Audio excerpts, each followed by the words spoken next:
For the women's division of boxing, undisputed super lightweight champion Katie Taylor is winding down with a career that is well decorated.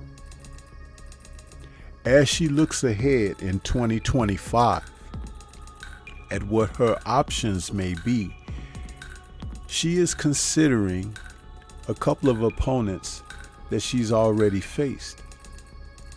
And because she is the undisputed champion, she's currently calling the shots.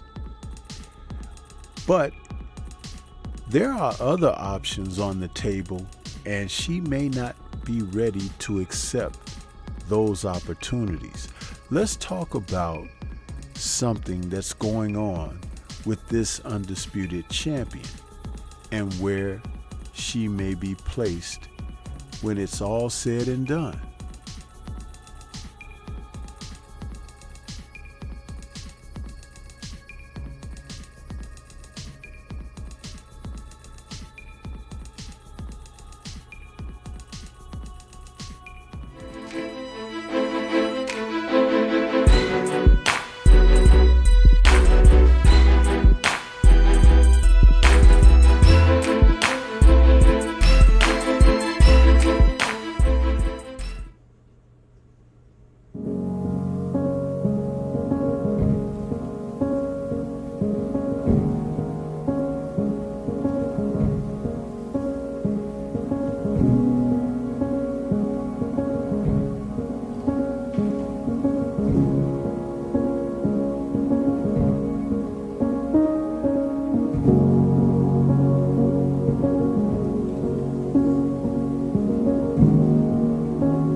Boxing is a sport where when you're at the top, it could be lonely at the top. And there are fighters who find that that loneliness is something that they experience until it's time to face an opponent again. Such is the case with undisputed lightweight champion Katie Taylor. Taylor is a fighter who is approaching the twilight of a career that is well decorated. I mean, the Irish fighter has accomplished Olympic glory. She has accomplished professional glory many times over. And her current record of 24-1 with 6 KOs stands out as she begins to close out a career. And she has fought a venerable best of who's who as she has gone through her career as a professional fighter.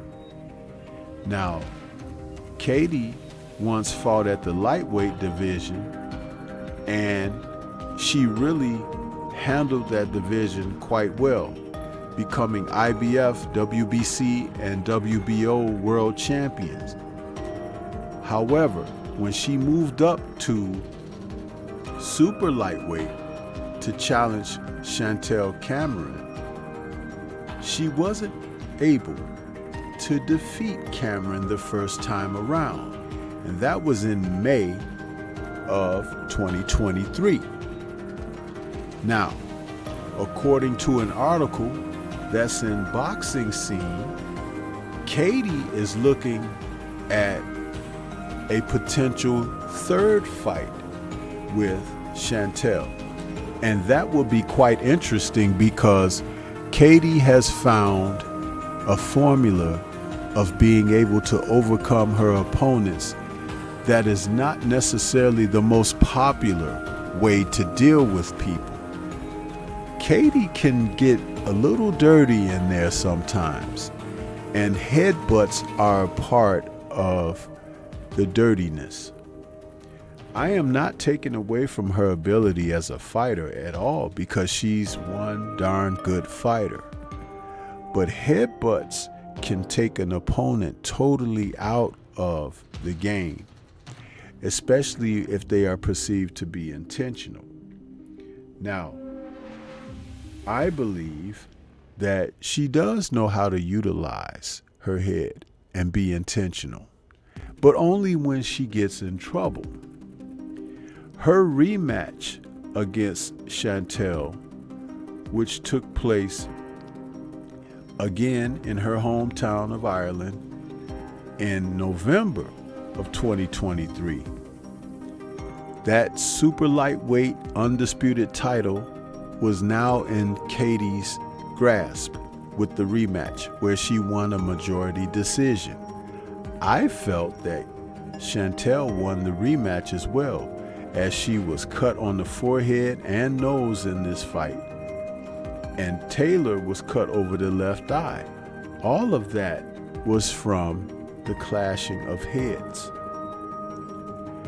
Going back in her career earlier, when she was a champion in the lightweight division, in June of 2019, she took on Delphine Persoon, where she won a majority decision in a fight that was very close in Madison Square Garden, where she won on scorecards of 96-94 twice and 95-95. I felt like Delphine pulled that fight out, but Katie had the luck of the Irish. When they rematched in August of 2020, Delphine didn't perform quite as well as she did the first go-around, but the headbutts were a part of Katie's strategy. Now, as she has become the champion at the super lightweight division, she is grasping the idea of fighting Chantel for a third time to complete a trilogy. Or she may be considering another fighter who she fought a couple of times already, and that would be Amanda Serrano.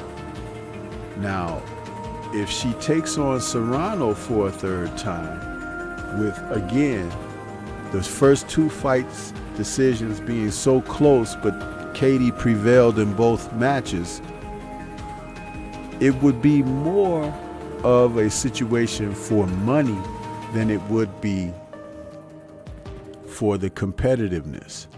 Because personally, I don't think Katie is better than Amanda Serrano. But that's my personal opinion. What's on the record books is she has prevailed over both Cameron and Serrano, two fighters who have fought her tooth and nail, and in a manner that which is supposed to be in the record books as a quality matchup. The first fight against Serrano was in April of 2022, Madison Square Garden again, where the judges saw it 96-93, 97-93, and 94-96 for Katie. It was a split decision victory. They were supposed to fight again within 6 months, but Serrano sustained some type of injury while training, and that meant that Katie had to move forward. Going ahead against Karen Carabajal, and in that fight, fought at Wembley, it saw her win a unanimous decision where she basically dominated Carvajal. Then came that first fight with Chantel Cameron. When you're looking at a fighter who is very favorable to the judges, you have to perform in a manner that takes what the judges usually like about that fighter out of their vision. You have to do some things, make adjustments. And I believe both Cameron and Serrano were not only both experienced enough to do that, but they actually put that into action, but they still weren't acknowledged for that. So if Katie is looking to fight both of these women, maybe as her last couple of fights before bowing out, before 2025 ends, it could be a case of her doing so because she's had favor. But the two opponents, they're begrudging at this point. Other fighters, like whom she gave her WBC title at lightweight up for, and that was Caroline Dubois, are on the move. They are ready to step up and give challenges. Now, even though Katie's at super lightweight and now Caroline is at lightweight, Caroline has time that her career and Katie's may not cross paths.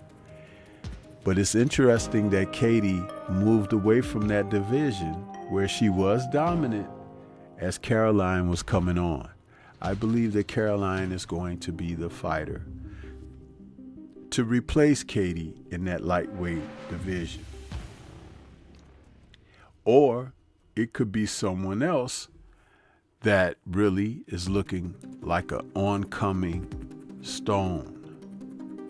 And we're talking about the welterweight Lauren Price, a fighter who is 8-0 with 2 KOs, has an Olympic pedigree as well, and is 30 years old, 8 years younger than Katie, but really a dynamic fighter and a southpaw to boot.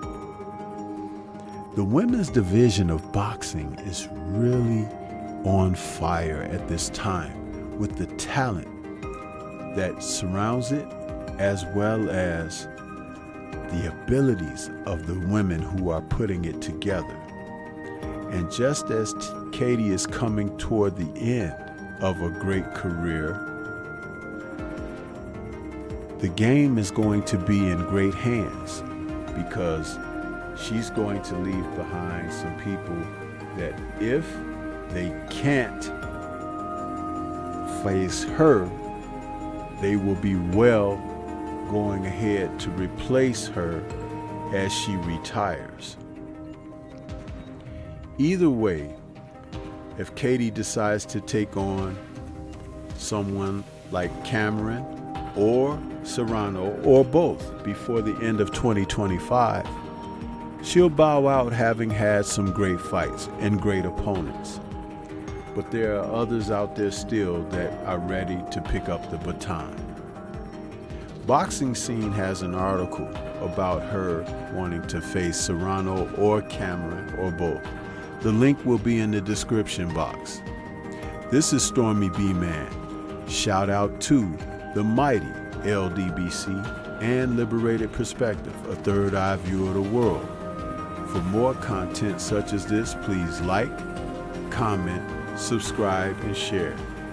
Let me know what your thoughts are about Katie and what could be in the cards for her as we venture into 2025.